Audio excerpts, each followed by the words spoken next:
Hey, you. You're finally awake. Hello everyone, welcome back to the channel. PlayStation 2 was the top-selling, well, it still is the top-selling console of all time. There have been some absolute bangers for the console, and I'm not gonna lie, I had a lot of them.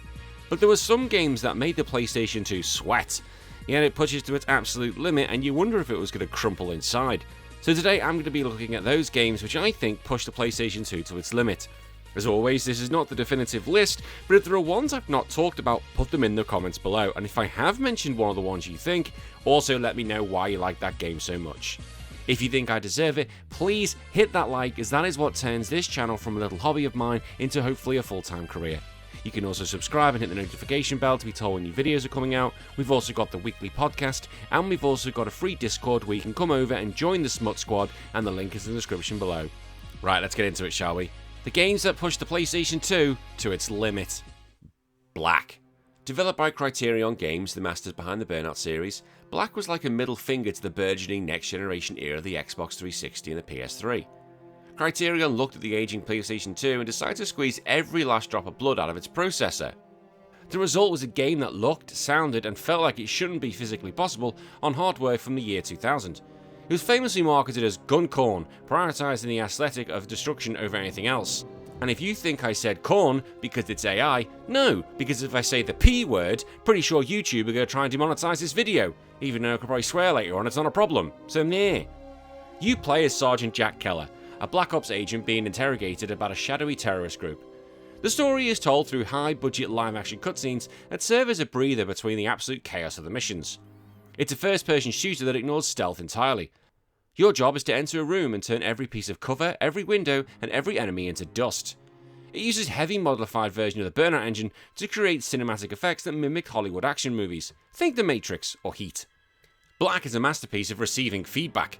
It realised that in a shooter, the environment reacting to your bullets is just as important as the enemies. They didn't just record gun sounds, they treated every weapon like a musical instrument. A shotgun blast in Black doesn't just go boom, it echoes. It has that metallic clank and drowns out the world. The soundscape is so dense that it actually helps the game feel more powerful than the hardware should allow. Before Battlefield made levelling buildings a standard feature, Black had a most interactive environments on console. While you couldn't bring down an entire skyscraper, boo, you could chip away at stone pillars, blow out every pane of glass, and send chairs and tables flying with a grenade. The debris system kept the screen filled with dust and particles, hiding the PS2's technical limitations with sheer chaotic energy. The game utilised a depth of field effect that was revolutionary for the PS2. When you reload your weapon, the background blurs out, and the gun model in the foreground comes into sharp focus.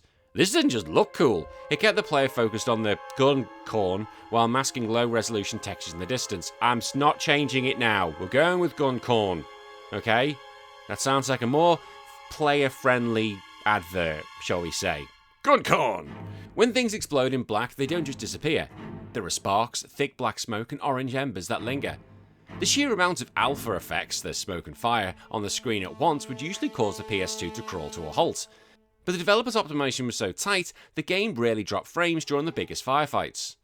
The gun models in Black are some of the most detailed ever seen this 6th generation.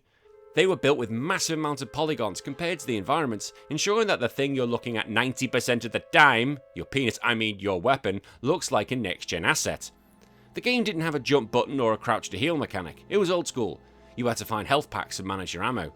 On the hardest difficulty, Black Ops, you had to complete secondary objectives and couldn't use any mid-level checkpoints, making it a grueling test of endurance. Black is the PS2's mic drop. It's a technical marvel that proved art direction and sound design could bridge the gap between console generations. It is loud, it is violent, and it remains one of the most satisfying shooting experiences ever put to a disc. It's the ultimate destruction simulator for the 120-bit era. Silent Hill 3. While Black pushed the PS2's muscles, Silent Hill 3 pushed its soul. Released just 2 years after its predecessor, it represented a monumental jump in graphical fidelity that shouldn't have been possible on the hardware. It's famous for featuring character models and facial animations that look better than some early PS3 games, creating an uncanny sense of realism that made the horror feel deeply personal. You play as Heather Mason, a cynical teenager who just wants to go home from the mall. Well, fuck you. Instead, she is hunted by a cult that believes she is the vessel for their god. Okay, I was a bit out of line then, I'm sorry. It's a direct sequel to the original Silent Hill on the PS1. The otherworld transitions are legendary. Clean, sterile malls and subways dissolve into rusted, bleeding nightmares in real time. Now, it moved away from the foggy streets of the second game to focus on the claustrophobic indoor horror filled with industrial noise and absolute gore. Silent Hill 3 is a masterpiece of texture and expression. It proved that PS2 could convey complex human emotion through polygons alone. Heather Mason's model is a technical miracle. Team Silent used a massive portion of the PS2's memory specifically on her face. She has individual pores, freckles, and eyes that actually look wet and reflective. Her facial expressions of fear, disgust, and exhaustion were so subtle and realistic that they bypassed the uncanny valley and made players feel genuinely protective of her. The flashlight in Silent Hill 3 is one of the best in gaming history. Due to the PS2's limited power, lighting like this was rare, but Team Silent used pre-polygon lighting to create shadows that dance realistically around the walls. When Heather moved through a room of hanging mannequins, the way the light catches the plastic and casts long swinging shadows is terrifying. The art team used animated textures to make the other world feel alive. Walls don't just look dirty, they pulse, drip with blood, and appear to breathe. This created a sensory overload that made the player feel like they were trapped inside a living, rotting organism. Most games of the era relied on CGI videos for their big moments. Silent Hill 3 did the opposite. Nearly every cutscene is rendered in real time using the game engine. Because the models were so high quality, the transition from gameplay to story was seamless, keeping you immersed in the nightmare without any jarring loading screens. And the score for Silent Hill 3 is more aggressive and industrial than the previous games. There was high-pitched metallic shrieks, heavy mechanical thuds, and white noise to create physical discomfort.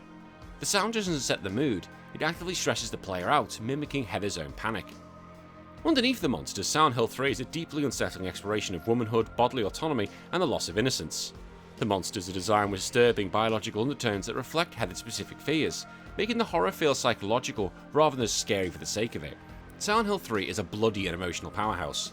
It represents the absolute peak of Team Silent's technical ability, delivering a game that looks so good it's hard to believe it's running on the 2000-era console.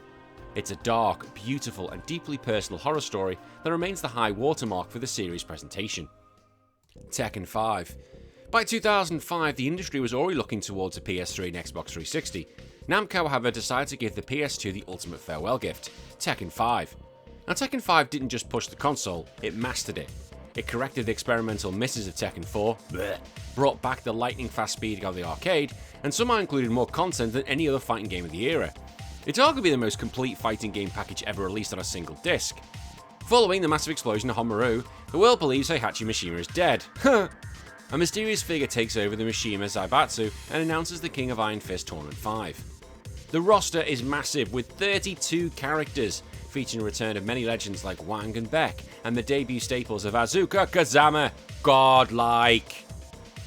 Godlike, only because she's my main for the whole of Tekken. Sorry, I will go on about her forever. There's also Raven and Fang, whatever. The game runs at a rock-solid 60 FPS with a level of detail that made critics question if they were actually looking at PS2. Tekken 5 is the masterpiece of optimization. It is a result of the developer having the decade of experience with Sony's hardware, knowing exactly where to cut corners and where to pour in the polygons. One of the most technical marvels of Tekken 5 is how quickly it loads. Namco developed a custom engine that streamlined asset streaming so efficiently that the "get ready for the next battle" screen barely lasts a few seconds. It felt like you were playing a cartridge game on a disc-based console, keeping the adrenaline high between matches. Tekken 5 made extensive use of lighting effects that were usually reserved for high-end PC games at the time. Stages like the Burning Temple or Moonlit Wilderness featured incredible particle effects, fire glow, and bloom lighting. The way the moon illuminates the field of flowers or the fire reflects off the fighter's sweat gave the game a high-end cinematic sheen. Namco found the perfect balance between the infinite stage of Tekken 2 and the walled combat of Tekken 4, which was dreadful. The environments were now destructible, floors would crack, stone statues would shatter, and the walls would crumble upon impact. This wasn't just for the sake of it, it added a tactical layer to combos, and without the clunkiness of uneven terrain. In an unprecedented move for the 10th anniversary, Namco included a full arcade version of Tekken 1, 2, and 3 on the disc, which was goddamn awesome. And these weren't just low-quality ports, they were the emulated arcade originals. Effectively, buying Tekken 5 gave you 4, technically 5 including the space shooter Starblade, legendary games for the price of 1, which is godness! My god, I love Tekken 5. This is the first entry to introduce a cheap customization system. You could earn fight money in any mode to buy hats, glasses, and different colours, and unique items for your fighters. It gave the game an addictive RPG light loop, encouraging players to master every character to unlock their full wardrobe. Now, instead of the traditional Tekken Force, the PS2 version included a full 3D action-adventure minigame starring Jin Kazama. While it was a departure from the main fighting mechanics, it featured its own boss battles, including a showdown with True Ogre, and served as a massive game within a game that added hours of extra value. Tekken 5 is the definition of prestige. It took everything Namco had learned from the PS1 and PS2 eras and polished it to a mirror shine. It's fast, gorgeous, and overflowing with content. It remains many fans' favourite entry in the series, yes, because it feels like a celebration of everything that made Tekken great. Shadow of the Colossus. While other games were trying to make the PS2 do more of the same, Team Ico decided to make it do something that seemed physically incompatible with the system. They created a seamless open world with no loading screens, populated by 16 screen-filling living mountains. It's a game that famously ran at 15 to 20 frames per second because it was quite literally screaming for mercy. It was an atmospheric masterpiece that refused to be contained by the limited 2005 technology. You play as Wanda, a young man who went to Forbidden Land to strike a deal with a shadowy entity named Dorman. To revive a girl named Mono, you must track down and slay 16 colossi. There are no small enemies, no towns, no NPCs. There's only you, your horse Argo, and a vast, lonely landscape that acts as a quiet bridge between epic multi-stage boss battles. That's where I need to live. Each Colossus is a living puzzle. You have to figure out how to climb them, use a dedicated grip meter to hold on for dear life as they try and shake you off. Now, Shadow of the Colossus is a masterpiece of technical defiance. It uses high-end rendering tricks that won't become standard until the next generation console. On a console with only 32-bit of RAM, having a world this large with no loading screens is unheard of. Team Ico use a LOD system, or level of detail system, that streamed data from the disc in real time. As you rode aggro, the game was constantly swapping low poly mountains for high poly ones round your nose. It created a sense of scale and freedom that felt like a glimpse into the future. One of the game's most iconic visuals is the thick, swaying fur on the Colossi.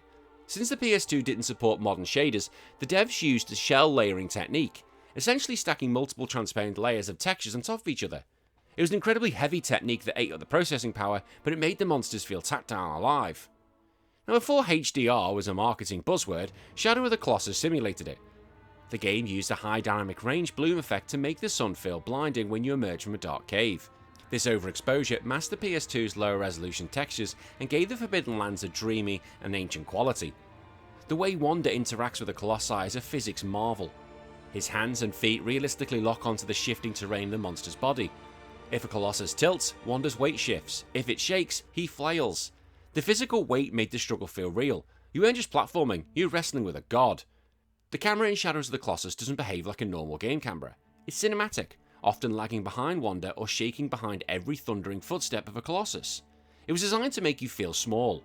When a Colossus falls, the camera stays low to the ground, forcing you to look up at the sheer magnitude of the creature you just toppled. The soundtrack here, though, is also legendary. It's one of the few games where the music is reactive. When you're just wandering, it's silent. When you find a Colossus, it's tense. But the moment you finally grab onto the beast and start climbing, the music swells into a triumphant, heroic orchestral blast that makes you feel invincible. Until the kill, where the music turns somber and mournful. Shadow of the Colossus is a game that shouldn't exist. It's a technical miracle held together by duct tape and genius. It chose art and ambition over performance, resulting in an experience so moving and visually stunning that it's frequently cited as the primary evidence that video games are art. It is simply the ultimate atmospheric epic. Gran Turismo 4. While other developers were looking for artistic shortcuts, Polyphony Digital was obsessed with the PS2's raw floating point performance. They didn't just want a car game, they wanted to build a universal automotive history. Gran Turismo 4 is a technical behemoth that represents the absolute peak of simulation of the 120-bit era. It was so far ahead of the curve that it actually supported 1080i resolution on a console designed for 480i. There's no story, only the pursuit of the perfect lap. You start with a handful of credits, buy a used 90s hatchback, and grind your way through the licenses to unlock a garage of over 700 cars and 50 tracks. It covers everything from the 1880s horseless carriages to 21st century concepts and Formula 1 cars. It's not just a game, it's a digital museum. It also included B-Spec, where you act as the crew chief instead of the driver, and the legendary photo mode, which used advanced rendering to create images that look like professional magazine spreads. Gran Turismo 4 is a masterpiece of precision engineering. It treated the PS2 like a scientific calculator to simulate the physics of rubber and asphalt. In 2004, almost no one had a HD TV, but Polyphony Digital included a 1080i output mode anyway. By bypassing the standard interlacing and using a custom frame buffer trick, they produced an image so sharp it made the PS2 look like a PS3, which when you think about it, is absolutely ridiculous. Every one of the 700 plus cars has a unique handling profile. The game calculates weight transfer, tyre deformation, and suspension geometry in real life. If you change the toe angle of your wheels by 0.5 degrees, you can actually feel the difference in how your car enters a corner. It turned the PS2's Emotion Engine CPU into a dedicated physics processor. Polyphony Digital spent months laser scanning and photographing the Nuremberg track. At the time, it was the most detailed recreation of a real-world track in history. The PS2 had to stream textures constantly to keep up with the 12.9-mile circuit, pushing the disk drive to its physical limit to ensure every bump and elevation change was accurate. A GT4's photo mode was a revolution. When you took a picture, the game stopped being a game and shifted all its power to a single frame. You were now a photographer. It allowed players to create their own car corn, and that looked indistinguishable from real life in 2004. The game used an incredibly clever environmental mapping technique to simulate reflections on the car's paint. While they weren't real-time ray tracing, the way the sunlight glinted off a chrome bumper as you sped through the neon streets of Hong Kong or the dusty trails of the Grand Canyon was breathtakingly realistic.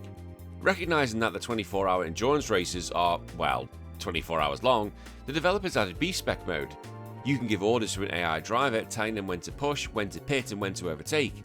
It was a management sim hidden inside a racer, utilizing the PS2's AI processing to simulate a driver's stress and fatigue. Gran Turismo 4 is essentially a cyclopedia of racing. It is cold, clinical, and absolutely perfect. It pushed the PS2 to deliver visuals and physics that felt like they belong on a much more powerful machine. And it remains a testament to what happens when obsessive compulsive development meets a deep love for automotive culture. Zone of the Enders: The Second Runner. Produced by Hideo Kojima, this sequel took the mecha dream and overclocked it. While the first game felt like a tech demo, the Second Runner is an all-out sensory assault. It's a game that famously used the PS2's high frame rate to drench the screen in so many sparks, lasers, and explosions that it became known as a bitrate killer. It's the closest a video game has ever come to feeling like a high-budget late 90s OVA anime in action. You play as Dingo, a former soldier turned ice miner who stumbles upon the legendary orbital frame Jehoty on Callisto. He is soon forced into a life support system linked to the mech, meaning if he leaves the cockpit, he dies. This isn't just a clunky tank mech game. Jehoty moves with the grace of a dancer and the speed of a jet, capable of slashing through a dozen enemies in a single second. Unlike the first game's repetitive city maps, the sequel is a linear, cinematic rollercoaster that takes you from frozen moons to the head of a massive Martian army. Zone of the Enders 2 is a masterpiece of visual chaos control. It pushes a PS2 to display an amount of stuff that would cause most consoles of the era to simply give up and throw in the towel. The game uses a unique quasi-toon shading style. It isn't flat like the Wind Waker. Instead, it uses vibrant, high-contrast colours and heavy outlines to make the 3D models look like they were hand-drawn anime cells. When Jehoty fires a burst shot, the screen ignites with glowing blues and purples that look like they were painted directly onto your TV.